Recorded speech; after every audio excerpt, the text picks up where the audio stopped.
Hello friends, જય શ્રી કૃષ્ણ. તો આજે આપણે બ્રેકફાસ્ટમાં ખાઈ શકીએ ને એવું હેલ્ધી યોગર્ટ બાઉલ બનાવીશું. તો અહીંયા અમે બ્લ્યુબેરી યોગર્ટ લીધું છે. તમે ગમે તે નોર્મલ યા તો બીજા ફ્લેવરનું યોગર્ટ પણ યુઝ કરી શકો છો. તો અહીંયા અમે 200 ગ્રામ જેટલું યોગર્ટ લીધું છે. તો પહેલાં આપણે યોગર્ટને બાઉલમાં પોર કરી દેવાનું છે. અને પછી અમે અહીંયા નટ્સ અને સીડ મિક્સ લીધું છે. અગર તમારી પાસે આ ન હોય તો તમે થોડા ડ્રાય ફ્રૂટ્સ પણ એડ કરી શકો છો. તો આ મિક્સમાં ઘણું બધું છે. આલમંડ્સ છે, પમ્પકિન સીડ્સ છે, બ્લ્યુબેરી છે, કાળી દ્રાક્ષ છે. તો તેને આ રીતે આપણે સાઈડમાં એડ કરવાનું છે અને તમે તમારા ટેસ્ટના અકોર્ડિંગ એડ કરી શકો છો.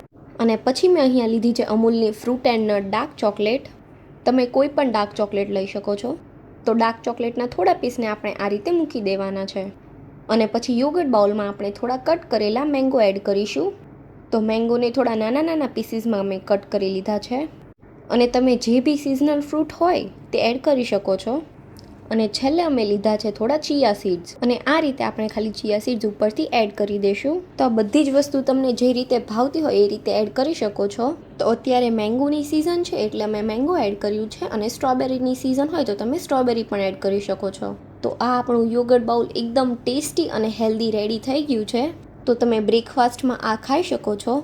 અને જો તમને અમારા યોગર્ટ બાઉલની રેસીપી ગમી હોય તો વિડીયોને લાઇક કરજો, શેર કરજો અને અમારી ચેનલને સબસ્ક્રાઈબ કરી દેજો. Thanks for watching.